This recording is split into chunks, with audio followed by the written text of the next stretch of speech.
what has been the biggest challenge for you working from home? Oh man. Well, a while ago it would have been internet. We were lucky, I'm lucky to live on the lake out here, but it's also pretty far out from everything. So we just got cable internet at the house right at the beginning of the pandemic shutdown.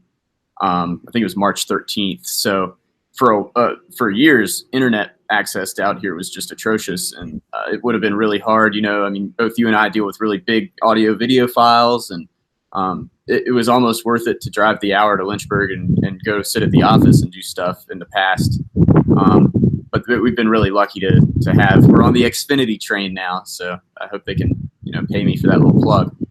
But it's been really great, and I think the weirdest thing, Joe, is just not going places. I'm a really out and about kind of person, and other than running and occasionally getting the boat out, I haven't left the house. Go to the grocery store every now and then, but it's odd, man.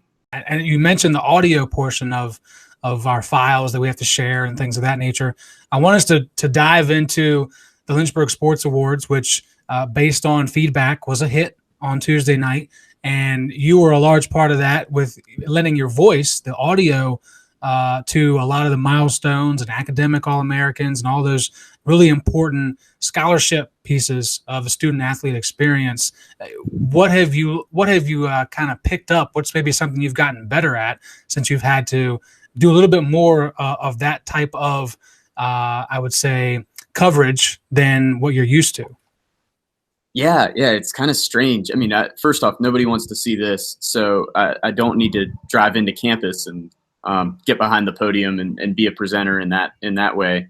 But I do think it's important. I've got a lot to do in my position with honoring the dual emphasis awards, certainly the ODAC Scholar Athlete and COSIDA Academic All District and All America programs. All that's kind of under my umbrella, so it was important to me to be able to lend my voice and recognize them on our big day at the Lynchburg Sports Awards. So, and then of course we omitted at first the academic athletes of the year, which are our highest GPA student athletes, and we were able to rectify that at least and get it online and pay homage to those 5 student athletes who worked their tails off in the classroom. So.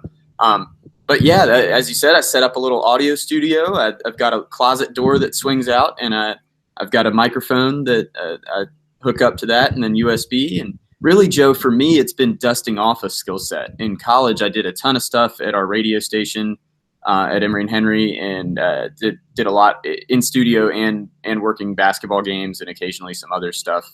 This was kind of at the front end of web streaming in college athletics or small college athletics. So I'm dusting off my Adobe Audition skill set and remembering to speak clearly. Now I do a lot of that on the PA at school events, every day, but it's a little different when you don't have an audience, don't have the energy of a game to get you in that zone. So yeah, it took a while. You got to do some jumping jacks, some burpees, get a little hyped up, but not too many, so you're out of breath. And then the other thing is just being incredibly careful about script writing, proofreading, and making sure you got all that stuff nailed down. The nice thing is you can go back and edit it if you screw something up. So you get more than one take. I'm not used to that. Yeah, that is a big plus that I've learned as well throughout all of this. Certainly, I'm with you. I miss the live atmosphere, but there have been some nice additions or pieces that normally I wouldn't be thinking about that have been nice to be able to fix, or maybe not be as on such a tight timeline as it normally would have to be. I'm curious, you mentioned, of course, dusting off previous skills, but I'm also curious about reflecting on what your previous role was in the city of Lynchburg, working at the newspaper, and seeing what was taking place on this campus within the athletic department, now being a part of it in multiple ways. You've seen the LSAs at its finest in a big gym with hors d'oeuvres and ice sculptures and all the pageantry that comes with it. And now you're a part of something that we've never done before. I'm curious from your perspective what that experience is like, because I've been on it from the ground floor since it all started. You were on the outside, now you're on the inside. I'm curious about your thoughts and your overall reflection on maybe how you have grown, or what it's been like to see things grow from that standpoint. Yeah, well, certainly the LHSN operation and on my end since I've started has grown. I mean, that's part of it is I think we have better help than we ever have. Obviously not this semester because we're unfortunate to not have students helping us out, at least directly. But you mentioned that I worked at the newspaper in Lynchburg, the News in Advance, for a couple of years before I moved over to the university, or LC at the time. And it's kind of weird. This senior class, they were freshmen when I was still working at the paper. So I got to cover some of them. I'm looking through the names. Like I remember writing about Jack Ashby, interviewing Jack Ashby.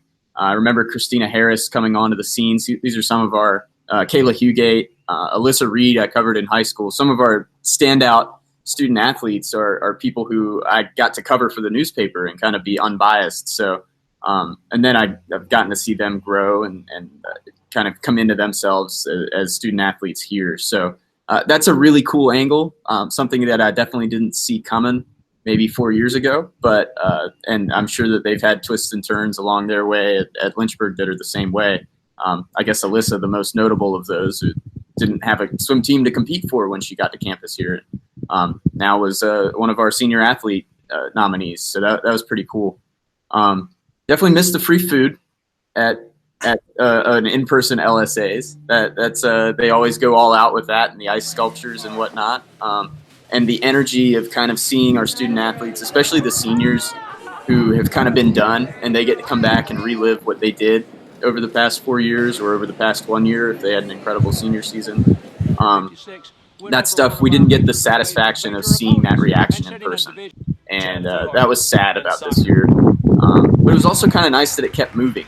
You know, the program was, 45 minutes or something? And it really felt full of energy. And you know, I mean, I had people texting me throughout the program about different things. And there was definitely still a group that was locked in and engaged and excited to see what was going on that night. And somehow, and maybe this is a testament to you and your editing, but the program was full of energy, and it felt almost as special as being there in person.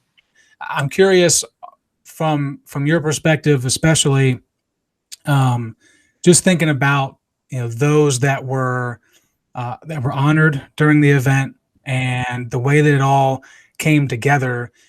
When you sit there and look at it and you think about Division III sports as a whole, you are a champion of that. You've got off the screen, you've got a sign from the ODAC office. So you're all about the ODAC mob. Does it hit a little bit closer to home for you since you played Division III athletics and, you know, now you get to be a part of it? But when you see that kind of stuff come together, do you appreciate it maybe more than someone who's texting you and saying it looks great, but you know it's a little bit more than that?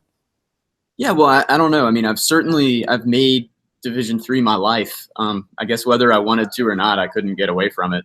But from playing Division III baseball and not having success on the field, but definitely success. And I shouldn't say that we had at least one what I would call good year, but it's been a really interesting ride, and being so involved in athletics at Emory and Henry as a student, and then being lucky enough to cover the ODAC and in Lynchburg at the paper. I'm lucky to have like 3.5 ODAC schools that were in my coverage area, and I really got to dive in deep on covering Lynchburg and Randolph and Sweetbriar, and then to a degree Hampton-Sydney. And we've got all the ODAC championships that are within like an hour and a half of here. So I had the opportunity to really get to know the league very well at that point, and it was kind of a niche that during the school year I could dive into and cover it better than I felt like anybody else was doing, at least on a statewide level.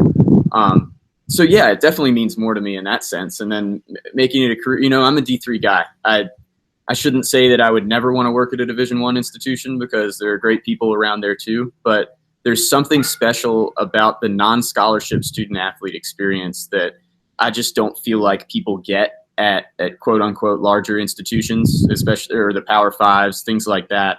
You know, they're here because they all want to be here, and they all have that competitive nature, and they want to succeed at whatever they do, which is why we see it's so hard to pick out who you're going to nominate for the scholar athlete each year, because you only get one. And usually there are 4 or 5 people on that team who are like all region, all America caliber kids, and also over a 3.5 GPA.